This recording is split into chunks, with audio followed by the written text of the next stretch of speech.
I really just don't think anyone understands Venom's costume anymore. And I don't mean the alien symbiote, I just mean this big white spider design on the chest. Nice design. Have you ever noticed how it went from a logo that looked like this for decades? Now every other time you see it, if it's included at all, it looks like this. It's on nearly every version of Venom now, but I can't help but wonder, isn't it really weird for Eddie Brock to have another character's emblem as Venom? Does anyone even remember that this design used to belong to someone else? And can we please get some consistency going forward with Venom designs instead of this back and forth nonsense? I want to take you on a trip through the history of Venom's costume so we can understand where this design came from, why it keeps popping up, and why I think we need to see a little less of it going forward. Time for some chocolate and brains. Okay, hear me out. I can absolutely make an entire video just talking about the white spider on Venom's chest. Just watch me. This video is not about trashing Insomniac Venom if the thumbnail gave you that impression. I'm specifically talking about this newer version of Venom's chest logo that has become the default in recent years for merchandising, video games, and even pops up a lot in the comics, and why I think there needs to be a change regarding its usage in everything. In all honesty, I don't even hate this design. Some artists make it look really damn cool, like Gerardo Sandoval or Tony Moore. Sometimes this look goes crazy. But it nags at me that it doesn't always make perfect sense to use this design. And in some situations, it's inappropriate for the context. For years, I always assumed that my main issue with the more modern logo change on Venom's costume was just me preferring the old one and being a typical comic fan that's resistant to change. Comic fans hate things that are different. I'm guilty of this in some cases. Maybe a lot of cases, but it's not new. I'm sure decades before I was born, there were some Batman fans who really hated the yellow oval and blue highlights added to Batman's costume, who would later sire children who would lament losing those things when they were taken away again. Way back in the 1980s, during Marvel's Secret Wars, our beloved Spider-Man lucked into finding a change of clothes on an alien planet after being abducted by a godlike alien that wanted to understand human morality. During this epic battle of good versus evil to satisfy the curiosity of a reality-warping immortal entity, Spidey met a new Spider-Woman and thought she stole his whole flow!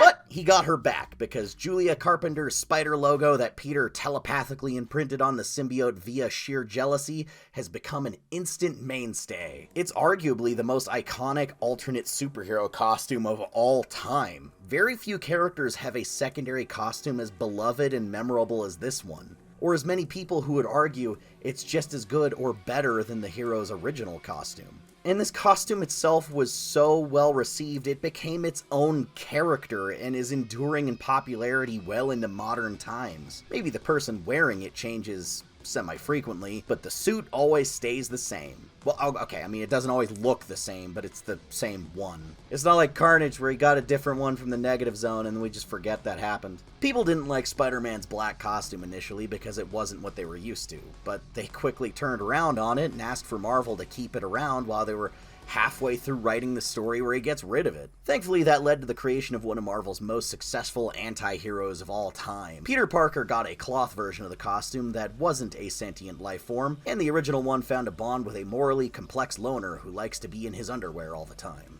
This was the birth of the dark and vengeful counter to Spider-Man, with a twisted sense of humor and all his same powers, Venom. It was clear early on he had the same costume as Spidey, but he was bigger and badder and meaner. The inherently villainous vibe of that shadowy costume and that angular spider emblem was fully realized on a character who wore that edgier look with a toothy, evil grin. And you know the rest from there. He's a bad guy, but he didn't really have great reasons to be a bad guy. And then with time, he became more interesting as he started riding the line of morality and developed into Spidey's weird monster friend that's mostly a good guy. He was originally designed by Todd McFarlane, but I think a lot of the things that we really like about Venom are more Eric Larson's doing, because ironically he didn't like the character and tried to make him look more and more ridiculous over time, but that just gave him more aura. That's where the tongue and the green drool and the giant muscles and the scary jagged eyes come in. Venom became mostly a solo character with his own comics and a refreshing tonal recipe of dark edginess and wacky comedy. As his solo book in the 90s went on, Venom's look stayed fairly consistent, barring a few weirder examples from artists trying to really stretch the creature elements of the character. And we got the very first example of someone other than Eddie Brock being Venom, with his ex-wife Anne Wang very temporarily taking over the mantle. It was easy enough to tell it wasn't the same character because of the body type, so not many adjustments were necessary for the design. But as Venom's once explosive popularity started to simmer off at the beginning of the new millennium, the character went through a major visual change that we're still seeing the remnants of to this day. In fact, in 20 years, we really haven't seen this version of his design lose its footing, though I wonder if that'll eventually change. Venom having his new style of chest logo may be prominent now for the time being, but that's not to say I have any worries it'll be permanent. These things have ebbs and flows. Superman loses his trunks, but then he gets them back. Spider-Man's sleeves keep getting cut, but they're back to normal.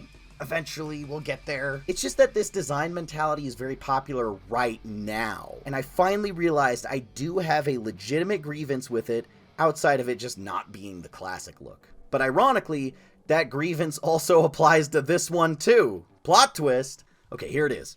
This is not Eddie Brock's Venom. But can you tell at first glance if you haven't read this story? How about this one? Or this one? We went from having a very strong system worked out to tell who is who with Venom's costume, and now it's completely been thrown out the window.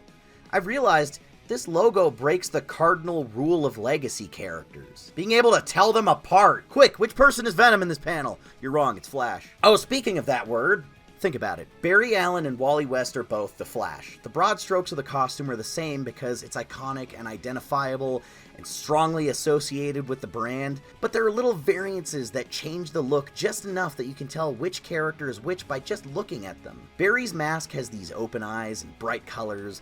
Wally's has lenses to hide his eyes in a much darker shade of red. The stylization on their belts are different, even the chest logos are not identical. As long as the artists remember to color it right and keep these identifiers accurate, we the readers can very easily distinguish between them, whether they're right next to each other or in totally different stories. There's room enough for both Flashes, so this is a great compromise. But even if you make the costumes pretty wildly different for a legacy character, there's still the unspoken rule that you don't have them trading back and forth between each other. Hal Jordan, Kyle Rayner, Guy Gardner, and John Stewart all go by the moniker Green Lantern, and all of them have different uniforms. Sure, maybe all these other guys started out with a traditional GL costume before making it more their own, but for decades now, they've all had their own unique look. This is great. You're never confused about which Green Lantern is which, and Hal Jordan never puts on the other four guys' costumes just because the artist liked one of those better. Can you imagine how weird it would be if Peter Parker showed up wearing Miles' costume? Take that off, old man! You don't deserve this drip, has-been! I'd like to formally apologize for the damage I've done to Miles Morales' reputation. I will make amends. Which brings me to the problem with Venom designs. We've had several characters go by the name Venom over the years, and each one of them started with their own unique version of the costume. I've always loved this art piece by Mark Bagley in Venom issue 155 for Marvel Legacy that very succinctly demonstrates how each Venom is meant to look different. The idea is that the suit takes on a different kind of look depending on who is wearing it. For some, it's closer to a traditional black Spider-Man costume. For others, the monstrous parts become more evident. I know we've kind of collectively forgotten about it now, but Eddie Brock was not Venom for nearly 20 years, so it made sense to eschew the specific look that he had in favor of allowing these characters to stand out more on their own. But then it went all stupid, and now it's a mess! I blame Spider-Man Web of Shadows. Then again, I also blame Angelo Fortunato. Who? Back in Mark Millar's Marvel Knights Spider-Man, the story of screwing up Venom's costume started humbly. When a repentant and terminally ill Eddie Brock initially ditched the symbiote by selling it to the highest bidder, it went to the son of a major New York crime boss. Don Fortunato bought the suit because he thought it would make his weakling teenage son more of a man to have superpowers on par with Spider-Man. Initially, Angelo Fortunato's misery at his own life and his desire to prove himself to his family by killing Spider-Man fueled the suit enough to make him a giant when he was venomed up. Angelo's raw emotions and different personality made the suit take on a new look for the first time, designed by Frank Cho.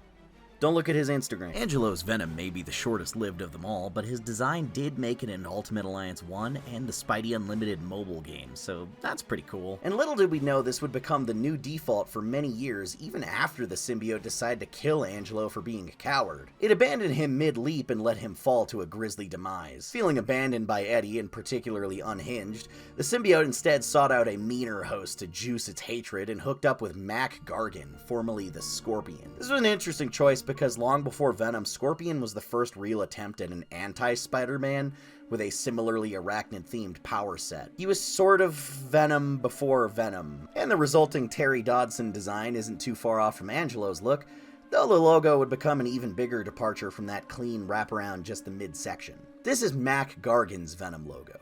Rather than the tightly knitted wave of spider legs wrapping around the chest and connecting to his back under the arms, it's messier and disjointed.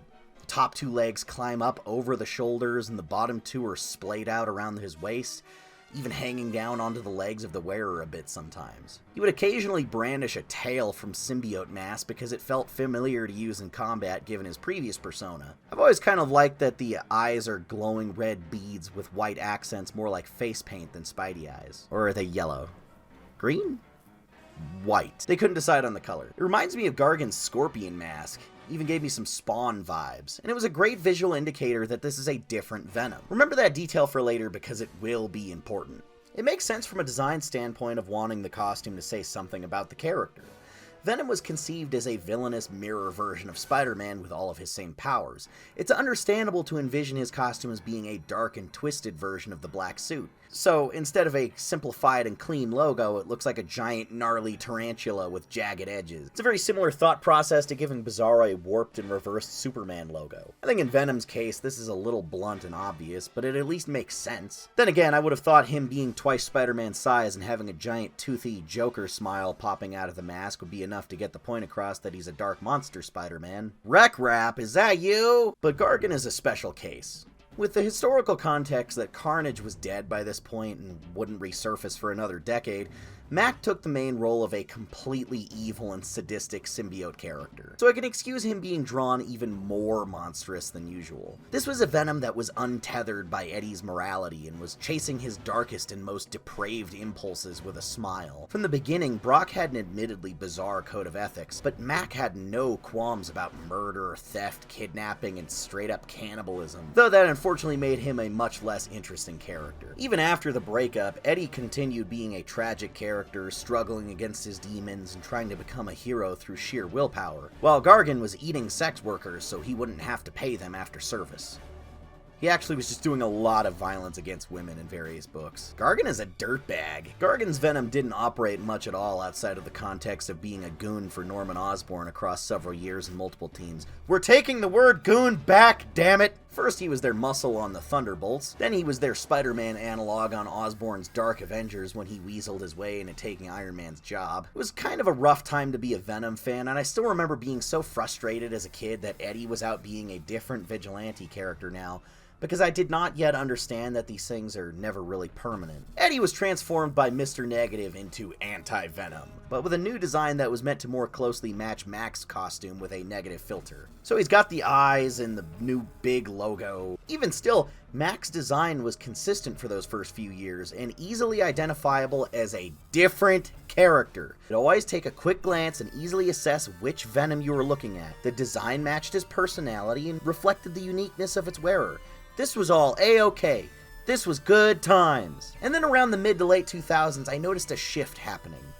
It seemed like artists who preferred Eddie's old look started getting lazy with the details on Mac's costume. Suddenly the eyes started going back to the original look, so it would be more classic Venom head with the new costume's body. Sometimes it would change from panel to panel in the same book depending on the scene. There was kind of this hulkification of Venom where he went from the size of a bodybuilder to a giant purple shaded behemoth that towered over other characters. He's like the size of a house. And the implication was that the less Mac was in control, the more the symbiote's eyes would go back to the classic style, like that was more of the default. Then after a while, as Dark Reign progressed and Mac disguised himself as Black Suit Spider-Man, his proper Venom mode would just look 100% like Eddie's. There's so many panels from this time where it's nearly impossible to tell if this is Mac, if not for the fact that he's standing next to the Dark Avengers. The lack of consistency started to become a little confusing for casual readers, and to this day there are still panels of Mac as Venom floating around that people misattribute as scenes with Eddie,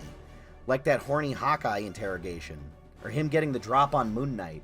After getting completely fucking destroyed by Captain Marvel in the most embarrassing way possible, Gargan was forcibly stripped of the symbiote for good, and thus leads to a weird problem we've been having ever since. Even though he wasn't Venom anymore, his Venom design never really went away and would be continually thrust onto the next two guys. The alternate title of this video should really be, Stop Putting Mac Gargan's Logo on Everything! It's not that it's a bad logo design, it's just that this shit is confusing for the brand identity of the character. Because even when Peter Parker's former bully turned friend, Eugene Flash Thompson, became the new Venom, he didn't get his own really specific version of the emblem. Flash has arguably the least consistent design for the spider on his armored form of any Venom. In the concept phase, it seemed more like a big X with 2 legs up and 2 legs down. But hardly any artists committed to that, and when they did, it seemed like it happened mostly in titles that weren't his own. Maybe they're working based on his older model sheet and not the updated one, because they also used this little buckle thing from it too, but that's not on the final spider design in his solo series. But the main design that we see the most often on him is pretty much the same one from Gargan, but wrapped around insectoid body armor. Some artists did this kind of thing where they connected the legs at the joints where it bends, but most of them forgot to do that, so it really didn't look like its own thing. The most you get is that the fangs are longer on this one than usual, but even then sometimes they would forget to draw that too. Every once in a while, the butt on the spider had 3 points instead of 2. This is all totally forgivable because the overall design is still such a huge departure from all the previous ones, utilizing a tactical body armor look. Flash looks straight out of Army of Two, and for the time this was quite unique. The issue is that he'll spend major swaths of page time not in this design, and turning into a more traditional Venom like he's in a Hulk-like rage mode. Rick Remender and Tony Moore gave us the first ongoing Venom book since Eddie's retirement. 2011's Venom was about Flash Thompson taking up the mantle and struggling against his depression and tenuous grasp on his sobriety. See, Venom's more interesting when the guy inside is tortured and trying to be heroic. Flash was given the symbiote by the US government in Project Rebirth 2.0, named after the program that gave Captain America his powers. Flash had full control over the inert symbiote, which was kept comatose by various anesthetics injected into it so it wouldn't talk to him or influence his actions or put thoughts into his head. He had all the powers but none of the downsides. In theory. Over a short time, the symbiote became more and more resistant to the government's sleeping meds and started regaining consciousness. And then Thompson's sleek armored look started to mold back into the familiar shape. And look at that! It's Mac's logo again! So, alright, we can wrap our heads around that. Flash looks mostly like the cool armored look, but when he loses control, he hulks out into the same general look as mid-level Gargan, with the old head and the new body. Until suddenly he doesn't. Further into the run, during the Spider Island event, Flash faces off against Eddie as Anti-Venom and then switches back to the pure classic Venom design. Original logo, no pointy monster toes or human eyes. What, did being near Eddie make it remember how it used to look again? Because it briefly latches onto him and it looks like his old design again, so No, we're not doing this Thermian argument crap. I'm not going to theorize an in-universe reason, because there isn't one. The only in-universe conclusion to be drawn from this is that the symbiote is a wishy-washy amorphous slime that just looks like whatever it wants to at any given time with no rhyme or reason, and it is subject to change mere seconds apart. Quick, which person is Venom in this panel? You're wrong, it's Mac. In the next issue after that, he's back to the classic logo, but with the pointy, sharp toes. Next arc after that, he's got Gargan's logo, then back to the Eddie logo, then Gargan again, then Eddie. No two artists can seem to agree on what the symbiote is meant to look like in its natural form. Both looks are fine on their own, and I'd be happy if we just picked one and stuck to it. But it becomes weird that there's no unified, consistent design, and we keep alternating back and forth. Even into the Space Knight arc, when Flash was hanging out with the Guardians of the Galaxy, he's got this cool spacesuit look that's really simple and nice, but as soon as the teeth come out, it's back to being middle-stage Gargan again. Even after Flash stopped being Venom, the top 2 legs keep going up over the shoulders like a sultry bra strap on so many characters. For a short time, at the beginning of Mike Costa's run, a criminal named Lee Price became Venom, and it was a role reversal where he was the host that was totally evil, and the symbiote had reformed and become completely heroic. Lee's costume had the usual logo, it's doing it again, but mixed it up a bit on the other details of the costume by adding more jagged white stripes from the eyes and the gloves. This was a bit of a cool but short-lived design that actually made its way into Fortnite of all things. But that story wrapped up with a new beginning when Eddie Brock became Venom once again, just in time for movie synergy. And to the credit of Marvel artists, he's mostly looked how he's supposed to since then. Proper chest logo, proper eyes, You can kind of fudge the details on the mouth a little, it's okay. But Gargan's Venom logo is still pervasive on Eddie in adaptations like cartoons and games. In fact, a huge percentage of Venom's appearances in gaming in the last 20 years still use this design, regardless of who the host is in the game. Though the original still pops up enough that it's not been totally forgotten in that realm. Shout out to Midnight Suns for having the best Eddie Brock adaptation in any medium ever. Gargan's design also appears constantly on alternate universe Venoms, all over the place, and it somehow has affected things like Peter Parker's symbiote design in the main universe. During Dan Slott's final arc on Amazing Spider-Man Go Down Swinging, Eddie gives the suit to Peter to help him defeat Green Goblin mixed with Carnage. It was a whole crazy thing. And then Peter's black suit is inexplicably changed into this. Why does he have Kamina glasses? Why does it look different now?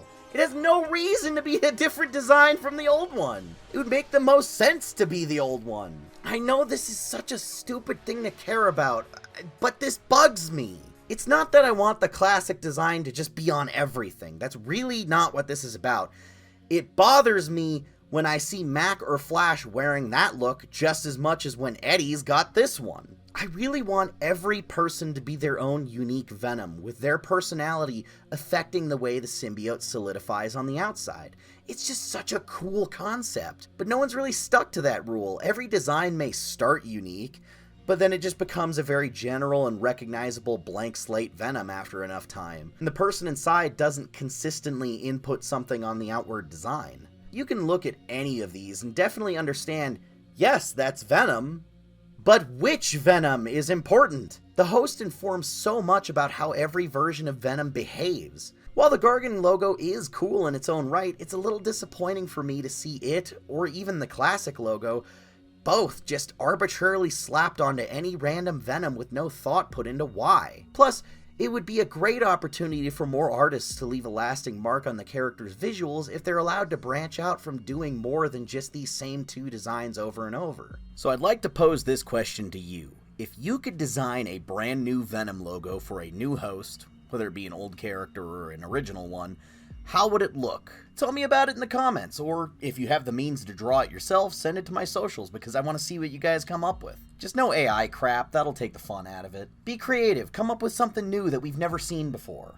I want to see it. As much as he'll always take priority as far as hosts go, and he is my favorite one, Venom is never going to just be only Eddie. The concept of venomizing other characters has been around since the very beginning, and it's simply too cool to put down. I'm fine with other people being Venom if it's not written like crap! Sorry.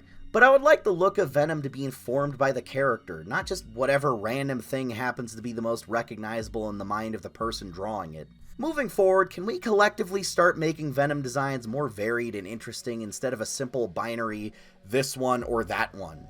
At least Harry's Agent Venom design had its own logo. Didn't read very well as a spider, but it was something different and I can remember it. Bottom line, they should continue to make unique Venom designs for every new host character, but they should also stay committed to those designs and stop randomly switching things back and forth between all of these characters. Thankfully, on the comics front, there's been some progress towards this. Eddie Brock's son Dylan had this new version of the chest spider that's stylized more like a dragon after all the Null retcon stuff. Oh wait, never mind the immediate next issue, they went back to the old one, okay. And as much as it boggles my mind to say this, Mary Jane Watson is currently Venom, sporting a new shape for the insignia and gold accents because the jackpot catchphrase has slowly become her whole character. At the very least, this version of the logo is identifiable enough that it seems like Marvel is finally starting to get the memo. Although I'm sure MJ will look like this any day now when another artist has to draw it and we'll be back to square one, but they're learning. Hey, can we stop drawing the damn toes on him all the time? I hate it! But that's a separate issue. Quick, which person is Venom in this panel? You're wrong, it's Anne!